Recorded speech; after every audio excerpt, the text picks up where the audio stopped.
নমস্কার। আমার YouTube channel বাঙালির আড্ডাতে আপনাদের স্বাগত। আমার আজকের বিষয় উত্তম কুমার। এখন কেন উত্তম কুমার? এই কারণেই যে উত্তম কুমার নিয়ে তো সবসময় কিছু বলা যায়, কিন্তু তার একটা কারণ আছে। কারণটা হলো এই, বেশ কিছুদিন ধরে সোশ্যাল মিডিয়ায় একটি ভিডিও ভাইরাল হয়েছে। সেখানে উত্তম কুমারের নাতনি নবনীতা বলছেন উত্তম কুমার নাকি খুব কালো ছিলেন দেখতে। তারপরে তিনি নানা উপায়ে ওষুধ খেয়ে বা আরও নানা রকম ট্রিটমেন্ট করে ফর্সা হয়েছিল। যাকগে, উত্তম কুমার মারা যান 1980 সালে। তখন আমার বড়জোর শ্বশ্রুহীন কৈশোর। তা আমি তখন গ্রামের বাড়িতে থাকি। আমি উত্তম কুমারকে কোনোদিন সামনাসামনি দেখিনি, কিন্তু এই ভিডিওতে যারা কমেন্ট করেছেন সেরকম একজনের কথা আমি বলতে পারি।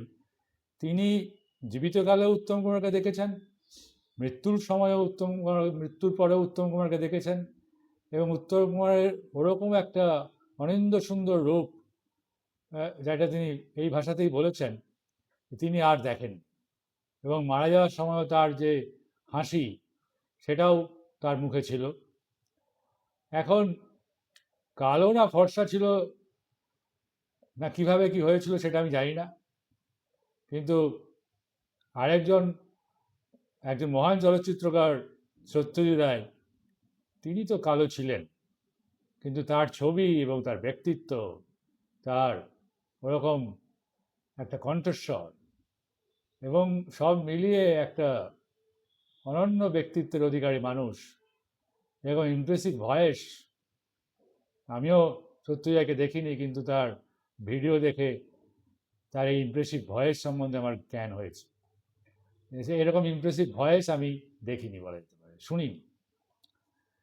এখন উত্তম কুমারকে নিয়ে সত্যজিৎ রায় অনেক দিন কোনো ছবি করেননি। যেটুকু জানা যায় যে হঠাৎ একদিন রাত্রেবেলা উত্তম কুমার সত্যজিৎ রায়ের বাড়িতে যেয়ে হাজির হন, প্রায় মধ্যরাতে। সত্যজিৎ রায়ের অভ্যেস অনুযায়ী তিনিই দরজা খোলেন এবং বলেন, কি হলো উত্তমবাবু, আপনার শরীর টরীর খারাপ কি নাকি, এত রাতে কি ব্যাপার? উত্তম কুমার বলেন যে চলুন ওপরে, আপনার সাথে কিছু কথা আছে। সত্যজিৎ রায় উত্তম কুমারকে নিয়ে ওপরে উঠে আসেন এবং বসার ঘরে বসার পর উত্তম কুমার বলেন যে দেখুন, আমি তো এখন খ্যাতির শীর্ষে, কিন্তু আমি এই খ্যাতি ঠিকমতো উপভোগ করতে পারছি না। সত্যজিৎ রায় বলেন কেন? তার কারণ হলো যে আপনি আমাকে নিয়ে কোনো ছবি করেন এখনো পর্যন্ত, কেন? তার উত্তরে সত্যজিৎ রায় বলেন, দেখুন, আপনাকে নিয়ে ছবি করার আমার অনেক দিনের ইচ্ছে। আপনার অভিনয় আমি দেখেছি, নাটকও দেখেছি, আপনি খুব বড় মাপের অভিনেতা, কিন্তু আপনার যে বাজেট, আপনি ছবি করার জন্য যে টাকা নেন, সেই টাকা আমার প্রযোজক অ্যাফোর্ড করতে পারবে না। এই কারণেই আমি আপনাকে নিতে পারি, অন্য কোনো কারণ নেই। তখন উত্তম কুমার বলেন, একটা কাগজে আমি লিখে দিচ্ছি যে আমি আপনার ছবিতে অভিনয় করার জন্য কোনো টাকা পয়সা নেব না। সত্যজিৎ রায় তখন বলেন, ঠিক আছে, দেখা যাক আমি কি করতে পারি। তার কিছুদিনের মধ্যেই সত্যজিৎ রায় নায়কের চিত্রনাট্য রচনা করেন এবং সৌমিত্র চট্টোপাধ্যায় যেমন তার অনেক ছবিতে অভিনয় করেছেন, সেরকম তিনি যথারীতি সত্যজিৎ রায়ের কাছে যান, বলেন যে ওই ছবিটি, নায়ক ছবিটি আমি করব। সত্যজিৎ রায় বলেন, না, উত্তম যদি নায়ক ছবি না করে তাহলে নায়ক ছবিই হবে না, কারণ এটা ওকে ভেবেই লেখা। এবং এরপরে উত্তম কুমার বলেছিলেন যে নায়ক ছবিতে ট্রেনের মধ্যে মাতলামোর যে দৃশ্য সত্যজিৎ রায় দেখিয়ে দিয়েছিলেন, তার 50% আমি করতে পেরেছি, তাতেই জাতীয় পুরস্কার। 100% করলে কি হতো? উল্টো দিকে সত্যজিৎ রায় বলেছেন যে বাংলা চলচ্চিত্রে উত্তমের মতো এরকম স্বাভাবিক অভিনয় তিনি দেখেননি। এবং উত্তম কুমার এবং আরেকজনের কথা তিনি বলেছেন, তুলসী চক্রবর্তী, এই দুজন যদি হলিউডে জন্মাতেন তাহলে অভিনয়ের জন্য অস্কার পেতেন। এখানে কালো, তা সে যতই কালো হোক, দেখেছি তার কালো হরিণ চোখ। কালো নিয়ে এত কথাবার্তা বলার কোনো মানে হয় না। উত্তম কুমার যখন বাংলা সিনেমার পর্দায় নিজেকে প্রতিষ্ঠিত করতে পারলেন, তখন এদেশের স্বাধীনতার আসার মাত্র 5 বছর পার হয়েছে। সালটা 1952 এবং অরুণ থেকে উত্তম হওয়া নায়কের ছবিটি ছিল বসু পরিবার। ওয়ান ফিল্ম ওয়ান্ডার নন, যে তার প্রমাণ মিলল তার পরের বছরে, যখন 74.5 ছবিটিও হিট হল। আর এর পিছু পিছুই আসতে লাগলো ওরা থাকে ওধারে কিংবা সদানন্দের মেলা, অন্নপূর্ণার মন্দির, এইসব ছবি। উত্তম একটা ধাঁচ পেলেন, একটি ধারাবাহিক ইমেজ পেলেন, যা নিশ্চিত হলো এই প্রথম পর্বের সুপারহিট 2 ছবি অগ্নিপরীক্ষা এবং সবার উপরেতে। কি সেই ভাবমূর্তি বা ইমেজ? সেই ভাবমূর্তি আদ্যপান্ত বাঙালি।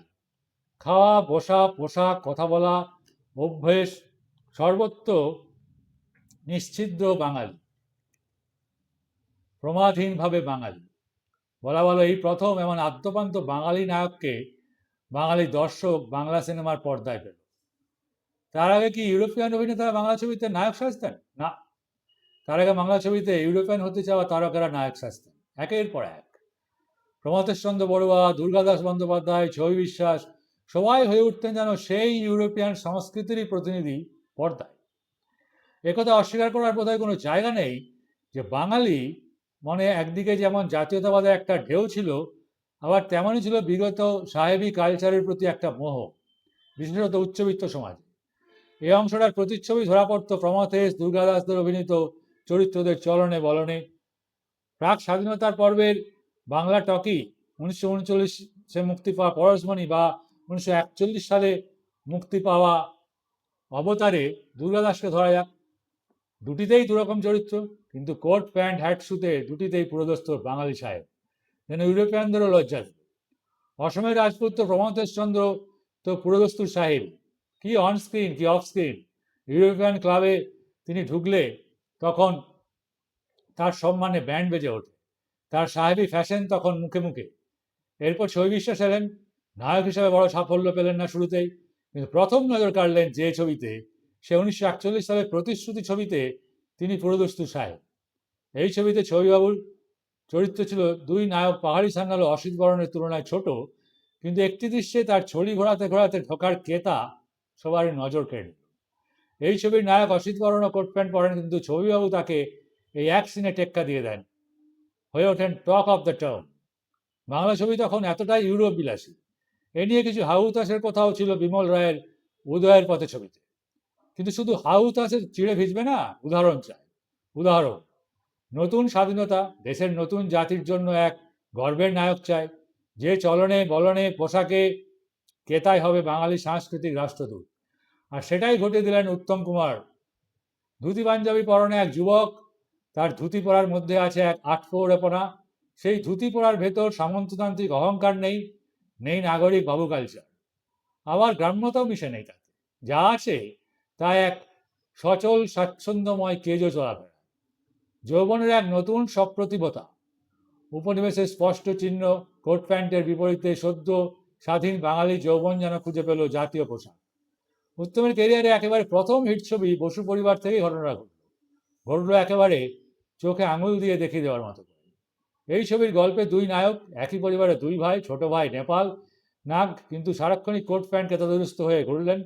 ওই একই বাড়িতে থাকা শহরে মানুষ, অফিসে চাকরি, বড় ভাই কিন্তু পরে থাকলেন ধুতি পাঞ্জাবি। প্রয়োজনে কখনো তার উপর একখানা চাদর জড়ানো, কখনো পরা একখানি হাত কাটা জহর কোট, খাঁটি দেশি পোশাক। বলাই বাহুল্য এই বড় ভাইয়ের চরিত্রে উত্তম কুমার। এই পোশাকেই ফুটে উঠল বড় ভাই চরিত্রটি দায়িত্ববোধ আর সংযম ভরা ব্যক্তিত্ব। পরের সকল ছবি 74.5-এও একই ঘটনা ঘটল। এই ছবি থেকেই উত্তম সুচিত্রা নামক কিংবদন্তি জুটির পথ চলা শুরু। আর প্রথম থেকেই এই ছবি থেকেই দুজনের স্টাইল সেটমেন্টও শুরু হয়ে গেল। উত্তম এখানেও ধুতি পাঞ্জাবিতে, শুধু ধুতি পরে হাঁটা এখানে এসেছে একটা বিশেষ দ্রুতগতির ছন্দ। ধুতি যে চলার পথে বাধা নয়, তা পড়তে জানলে তা প্যান্টের মতোই স্বাচ্ছন্দ্যময়, তাই যেন দেখালেন উত্তম। এই ছবির একটি দৃশ্যে তার পাশে বন্ধু কেদাররূপী ভানু বন্দ্যোপাধ্যায় ধুতি পরেন হাতে কোচা দিয়ে, সেই কেতায় সে যাবে মেসের 3 তলায় প্রতিবেশী সুচিত্রা সেনদের ঘরে। উত্তমের সপ্রতিভ কেজো ধুতি পরার পাশে এই জন্য এক হাস্যকর ফ্যাশন। বোঝা যায় নায়ক উত্তম নিজের অঙ্গসজ্জায় কোন পথে হাঁটতে চলেছে। একই ঘটনা দেখি আমরা ওরা থাকে ওধারে বা সদানন্দের মেলা, অন্নপূর্ণার মন্দির। এইসব ছবিতে উত্তম আলাদা আলাদা আর্থিক অবস্থার প্রতিনিধি, কোথাও আজীবন শহরে থাকা চরিত্র, কোথাও আবার পুরোপুরি গ্রামীণ। কিন্তু সামান্য এদিক ওদিক করে উত্তম অভিনীত চরিত্র কিন্তু একই পোশাক, স্টেটমেন্ট নেই, ধুতি পাঞ্জাবি চটি জহর কোট সেজে একজন অভিন্ন যুবক যেন ঘুরে বেড়াচ্ছে গল্প থেকে গল্পতে। চার্লি চ্যাপলিন যেমন ঘুরতেন গল্প থেকে গল্পে একই ট্রাম্পের পোশাকে, তাতে দর্শকদের অসুবিধা হচ্ছে না, অসঙ্গত লাগছে না, বরং বারবার অচেনা গল্পের ভেতরে একটা চেনা লোককে খুঁজে পাওয়ার আরাম লাগছে। আর লোকটার হাতে একটা অদৃশ্য ফেস্টুন, যাতে লেখা বাঙালিয়ানা জিন্দাবাদ। এরপর একটা সময় এলো যখন তাকে চিত্রনাট্যের প্রয়োজনে কোট প্যান্ট পরতে হলো কোনো কোনো ছবিতে, সেখানেও মাথা খাটিয়ে এক অভিনবত্ব নিয়ে এলেন তিনি।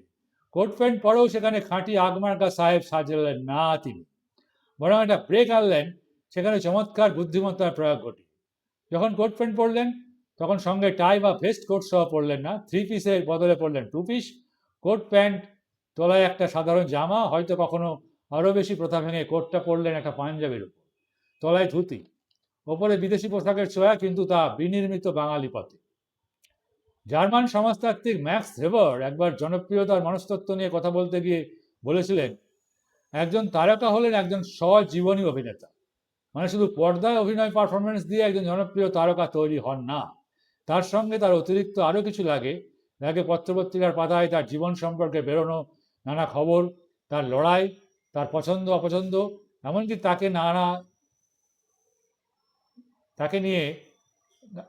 তাকে নানা ঘিরে ওঠা নানা মুচমুচে গুজব, এরাও হয়ে ওঠে তার তারকা ইমেজ গড়ে ওঠার অবশ্যম্ভাবী উপাদান। উত্তম কুমার এক অভিনয় ভাগ্যান্বেষী যুবা থেকে গোটা ইন্ডাস্ট্রি হয়ে ওঠার পথে তেমনটাই ঘটেছিল। পর্দা জীবনের শুরুতে তিনি বসু পরিবারের দায়িত্বশীল বড় ভাই। বিভিন্ন সিনে পত্রপত্রিকায় সেই 5-এর দশকের গোড়া থেকেই জানিয়ে দেওয়া শুরু হয়েছিল যে ব্যক্তিগত জীবনেও উত্তম অমনটাই। বসু পরিবারের বদলে এখানে কেবল চাটুর্য পরিবার। ভবানীপুরের আদ্যপান্ত এক মধ্যবিত্ত ঘটি বাড়ির ছেলে অরুণ যেন ওরা থাকে ওধারের নায়কটি। পরিবারের প্রতি কতটা দায়িত্বশীল সে, মা বাবার প্রতি কতখানি শ্রদ্ধাশীল, তার উন্মোচন লাগলো ব্যক্তিগত খবর ওরা সোসাইটি ম্যাগাজিনগুলোতে। একথা স্বীকার করতেই হবে যে উত্তম কুমার সারা জীবন পরম যত্নে লালন করে গেছেন তার নিজের এই ভাবমূর্তি, তার প্রতি যত্নবান থেকেছেন। চরম দুর্দিনেও তিনি মুহূর্তের জন্য ভোলেননি তিনি ইন্ডাস্ট্রির ক্ষেত্রে পর্দা। নতুন নায়কদের কাজ ছেড়ে দেওয়া, কোলাকুশলীদের অবিরাম আর্থিক সাহায্য, এমনকি লাঞ্চ ব্রেকে বাড়ি থেকে আনা খাবার একা না খেয়ে রোজ অন্তত 10-12 জনকে নিয়ে খাওয়া, তার সেই অর্জিত বিগ ব্রাদার ইমেজই লালন ছিল। তাকে জন্য ত্যাগ স্বীকার করতে হয়েছে প্রচুর, কিন্তু বিনিময়ে পেয়েছেনও প্রচুর।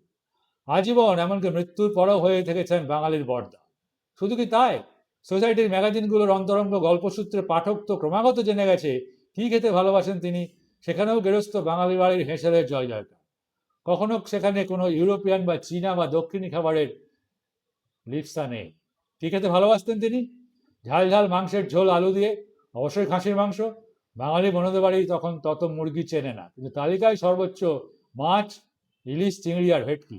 রয়েছে প্রায় শেষ দুটি মাছ এলে ভালো হয় গড়িয়াহাটের মার্কেটের নির্দিষ্ট দোকান থেকে। চিংড়ি মাছের মালাইকারি আর ভেটকি মাছের কাঁটা চচ্চড়ি। সবার সঙ্গে ভাগ করে খাবেন বাঙালি পাতের নিজস্ব এই 2 পদ। একটা সময় পর্যন্ত উত্তমের উচ্চারণ নিয়ে বিশুদ্ধবাদী অনেক বিদ্রুপ করেছেন বিশুদ্ধবাদীরা। এটা ঠিক যে প্রথম জীবনে উচ্চারণে কিছু সমস্যা ছিল, যা তিনি নিজের চেষ্টায় ও তার অভিনয়ের শিক্ষক সন্তোষ সিংহের তত্ত্বাবধানে অনেকটা কাটিয়ে উঠেছিলেন।